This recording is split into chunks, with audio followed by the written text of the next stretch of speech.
लेकिन सबसे पहले आपको हॉर्मुज से ईरान का एक नया वीडियो दिखाते हैं, जिसके जरिए ईरान अब यह दावा कर रहा है कि हॉर्मुज पर आज भी उसी का कंट्रोल है। और इस दावे को मजबूत करने के लिए ईरान ने आज ये वीडियो जारी किया है। ईरान की सेना ने 22 अप्रैल को हॉर्मुज के समुद्री रास्ते में 2 समुद्री जहाज़ों पर कब्जा कर लिया और ईरान ने आज खुद ही इन दोनों जहाज़ों पर अपने कब्जे का ये वीडियो जारी किया है। इसमें तेज रफ्तार से चलने वाली छोटी बोट्स एक एक करके इन दोनों समुद्री जहाज़ों के पास पहुंचती हैं और फिर इस बोट पर सवार ईरान के सैनिक जहाज़ पर चढ़ जाते हैं। इन सभी सैनिकों के चेहरे पर मास्क है और हाथों में हथियार है, चेहरे ढके हुए हैं। इन्होंने जहाज़ को रोका और उसे अपने नियंत्रण में लेकर ईरान के एक दूसरे पोर्ट पर ले गए और इन जहाज़ों को रोकने के लिए ईरान की सेना ने इन पर गोलियां भी चलाई। ये पूरा ऑपरेशन एक बहुत ही फिल्मी अंदाज में अलग अलग कैमरे और ड्रोन से शूट किया गया। ये दोनों जहाज़ ईरान से अनुमति लिए बिना हॉर्मुज से गुजर रहे थे और इन्होंने अपने नेविगेशन सिस्टम्स के साथ भी कुछ छेड़छाड़ की थी। शायद इन जहाज़ों ने हॉर्मुज में अपनी असली लोकेशन को छिपाने के लिए या फिर ईरान की सेना से बचने के लिए ये काम किया होगा और इसीलिए ईरान ने इन जहाज़ों पर कब्जा कर लिया। आप मानचित्र पर देखिए कि ये दोनों जहाज़ हॉर्मुज के रास्ते में थे। आप देखिए इन जहाज़ों की लोकेशन क्या थी, कहां पर इन्हें पकड़ा गया है। देखिए, इसका मतलब है कि ईरान की नौसेना लगातार हॉर्मुज के इस समुद्री रास्ते की निगरानी कर रही है और पहला समुद्री जहाज पनामा का है, दूसरा समुद्री जहाज लाइबेरिया नाम के एक देश का है और यह दूसरा जहाज असल में भारत आ रहा था। ईरान ने इन दोनों जहाज़ों पर कब्जे का वीडियो इसलिए भी जारी किया क्योंकि इस समय युद्ध सिर्फ मिसाइल्स और ड्रोन से नहीं बल्कि नैरेटिव से भी लड़ा जा रहा है। ऐसे वीडियोस का असर ज़्यादा तेज़ी से होता है, सोशल मीडिया पर लगातार इनकी चर्चा होती है और फिर ये तस्वीरें दुनिया भर में हेडलाइन बन जाती हैं। ईरान ये वीडियो दिखाकर पूरी दुनिया को ये दिखाना चाहता है कि वो जब चाहे हॉर्मुज के रास्ते पर किसी भी जहाज़ पर कब्जा कर सकता है और आज भी हॉर्मुज पर उसी का कंट्रोल है। अब आप देखिए ये वीडियो जिसमें ईरान की सेना इन 2 जहाज़ों पर कब्जा कर रही है।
ये दोनों जहाज़ कंटेनर शिप्स हैं जिनमें हर एक कंटेनर में अलग अलग सामान होता है और पूरी दुनिया का ज़्यादातर व्यापार इन्हीं जहाज़ों के ज़रिए होता है।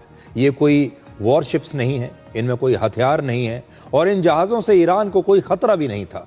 लेकिन ईरान चाहता है कि जो भी समुद्री जहाज़ हॉर्मुज के रास्ते से गुजरे वो उसकी परमिशन लेकर ही आगे जाए। 19 अप्रैल को अमेरिकी सेना ने ईरान के एक समुद्री जहाज़ पर कब्जा कर लिया था और अब ईरान भी ऐसा ही करके अमेरिका को जवाब दे रहा है। और ये वीडियो आप कह सकते हैं एक प्रकार का मनोवैज्ञानिक युद्ध का हिस्सा है, साइकोलॉजिकल वॉरफेयर का हिस्सा है। ईरान के इस कदम से पूरी दुनिया में तेल की सप्लाई पर खतरा और बढ़ गया है और अब समुद्री जहाज़ों के शिपिंग और इंश्योरेंस का खर्च भी और ज़्यादा बढ़ सकता है, क्योंकि हॉर्मुज़ पर एक बार फिर से खतरा मंडरा रहा है। अब आपको बताते हैं कि इन दोनों जहाज़ों पर ईरान के कब्जे को लेकर अमेरिका क्या सोचता है। आज अमेरिका के राष्ट्रपति डोनाल्ड ट्रंप ने एक बार फिर कहा कि हॉर्मुज़ पर अमेरिका का ही पूरा नियंत्रण है और अमेरिकी सेना की इजाज़त के बिना कोई भी जहाज़ हॉर्मुज़ में ना तो दाखिल हो सकता है और ना ही यहां से बाहर जा सकता है। आज व्हाइट हाउस ने भी कहा कि डोनाल्ड ट्रंप इस घटना को युद्ध विराम का उल्लंघन नहीं मानते, क्योंकि पकड़े गए जहाज ना तो अमेरिका के हैं और ना ही इजराइल के हैं।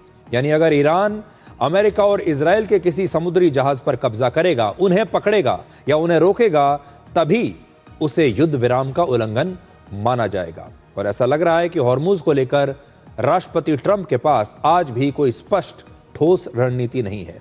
एक तरफ वो हॉर्मुज़ पर अमेरिका के नियंत्रण की बात करते हैं और जब ईरान 2 समुद्री जहाज़ों पर खुलेआम कब्जा कर लेता है तो वो इसे युद्ध विराम का उल्लंघन मानने से इनकार कर देते हैं। तो ये भी बड़ी अजीब सी बात है और आज पूरी दुनिया कंफ्यूज है कि हॉर्मुज़ पर असल में किसका कंट्रोल है।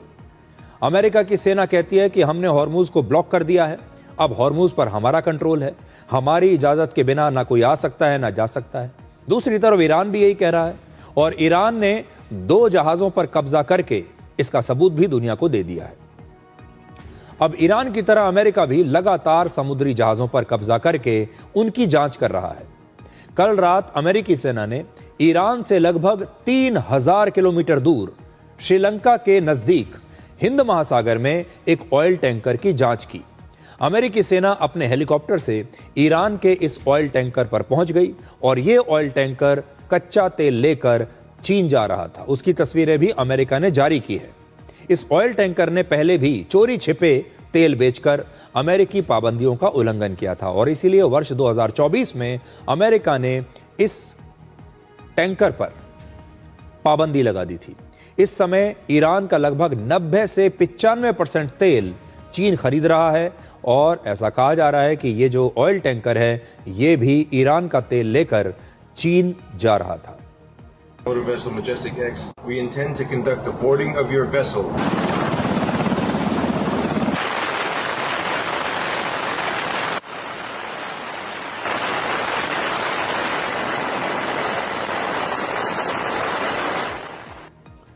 तो ईरान और अमेरिका के बीच इस समय युद्ध विराम हो गया है। हथियार शांत पड़े हैं, कोई गोलीबारी नहीं हो रही, कोई हमले नहीं हो रहे, लेकिन लड़ाई अब भी चल रही है वीडियोस के जरिए। एक वीडियो ईरान जारी करता है, फिर एक वीडियो अमेरिका जारी करता है और दोनों वीडियोस अलग अलग कहानी कह रहे हैं। एक वीडियो कहता है कि हॉर्मुज़ पर ईरान का नियंत्रण है, दूसरा वीडियो अमेरिका जारी करता है और वो कहता है कि नहीं, इस इलाके में हमारा पूरा नियंत्रण है, हम यहाँ की सबसे बड़ी पुलिस हैं, हम किसी भी जहाज़ पर जाकर उसकी चेकिंग कर सकते हैं। तो अब ये जो युद्ध है ये वीडियोस का युद्ध बन गया है और अब लड़ाई हो रही है कैमरे के जरिए। हॉर्मुज़ पर नियंत्रण करने के लिए ईरान का सबसे बड़ा हथियार है ये छोटी छोटी बोट्स। आप इस छोटी बोट की इस ताकत को समझिए। ये अपने से हजारों गुना बड़े समुद्री जहाज का रास्ता रोक देती है और इस बोट पर मौजूद सैनिक तेजी से उस जहाज पर कब्जा कर लेते हैं, जैसा इन 2 जहाजों के साथ ईरान की सेना ने किया। ईरान की सेना छोटी छोटी बोट्स में इन जहाजों तक पहुंच गई। इन छोटी और तेज बोट्स को मस्कीटो बोट्स कहते हैं, क्योंकि ये किसी मच्छर की तरह अचानक हमला करके तुरंत भाग सकती हैं। इनकी गति बहुत तेज होती है। इन बोट्स की मदद से दुश्मन पर ड्रोन और छोटी मिसाइल से भी हमला किया जा सकता है और एक अनुमान के मुताबिक ईरान के पास इस समय भी लगभग 3000 इस तरह की छोटी छोटी बोट्स हैं। ईरान इन छोटी बोट्स का इस्तेमाल इसलिए कर रहा है क्योंकि वो अमेरिका की इतनी बड़ी और ताकतवर नौसेना और उसके बड़े बड़े वॉरशिप से सीधे टक्कर नहीं ले सकता। ये युद्ध लड़ने का एक स्मार्ट और किफ़ायती तरीका है जिसमें कम खर्च में ही दुश्मन का बड़ा नुकसान किया जा सकता है। ईरान की ऐसी 40 से 50 बोट्स एक साथ किसी बड़े वॉरशिप या किसी बड़े समुद्री जहाज पर हमला करके उसे कंफ्यूज कर सकती हैं और नुकसान भी पहुंचा सकती हैं। ईरान की रेवोल्यूशनरी गार्ड कोर के पास अब भी लगभग 50% ताकत बची हुई है, यह खत्म नहीं हुई है। और इसमें ऐसी हजारों बोट्स शामिल हैं। राष्ट्रपति डोनाल्ड ट्रंप लगातार कह रहे हैं कि ईरान की नौसेना खत्म हो चुकी है, हमने उसे पूरी तरह से नष्ट कर दिया है, ईरान के पास उसकी नौसेना में कुछ नहीं बचा। और उसके लगभग 150 बड़े वॉरशिप्स अमेरिका ने डुबो दिए हैं पानी में। लेकिन ईरान की ये छोटी बोट्स अब भी उसके अंडरग्राउंड मिलिट्री बेसिस में सुरक्षित हो सकती हैं और इन्हें तेजी से हॉर्मूज या दूसरे समुद्री इलाकों में तैनात किया जा सकता है। तो यह है इन छोटी बोट्स की कहानी जिनके जरिए ईरान अब भी ये लड़ाई लड़ रहा है। अब ईरान की ये छोटी बोट्स अमेरिका के लिए एक बहुत बड़ा सिरदर्द बन गई है और इसीलिए डोनाल्ड ट्रंप ने अब से थोड़ी देर पहले अमेरिकी नौसेना को एक नया आदेश दिया है कि ईरान की कोई भी बोट, चाहे वो छोटी ही क्यों ना हो, अगर हॉर्मूज में समुद्री माइंस यानी बारूदी सुरंग बिछा रही हो तो उसे तुरंत नष्ट कर दिया जाए और ऐसे हमले में जरा भी देर नहीं होनी चाहिए। ट्रंप ने कहा है कि अमेरिका के जहाज हॉर्मूज में मौजूद बारूदी सुरंगों को नष्ट कर रहे हैं और उन्होंने इस काम को 3 गुना तेज रफ्तार से अब पूरा करने का आदेश दिया है। लेकिन अमेरिका के एक अखबार द वॉशिंगटन पोस्ट के मुताबिक ईरान ने हॉर्मूज में जो बारूदी सुरंगें बिछा रखी हैं उन्हें साफ करने में, उन्हें क्लियर करने में अमेरिका को अभी 6 महीने का समय और लग सकता है। यानी अमेरिका की सेना आज से अगर ये काम शुरू करे तो अक्टूबर तक जाकर ये ऑपरेशन पूरा होगा। ऐसी बारूदी सुरंगों को स्पेशल वॉरशिप्स, रोबोट्स और ड्रोन से हटाना एक बहुत ही धीमा और जोखिम भरा काम है, क्योंकि ये जो माइंस हैं, बारूदी सुरंगें जो हैं, ये समुद्र में छिपी होती हैं पानी के नीचे और किसी जहाज से टकराते ही इनमें विस्फोट हो जाता है जिससे वो जहाज भी बर्बाद हो जाएगा। इसका मतलब है कि हॉर्मूज का रास्ता अभी तुरंत खोलना बहुत ही मुश्किल काम है।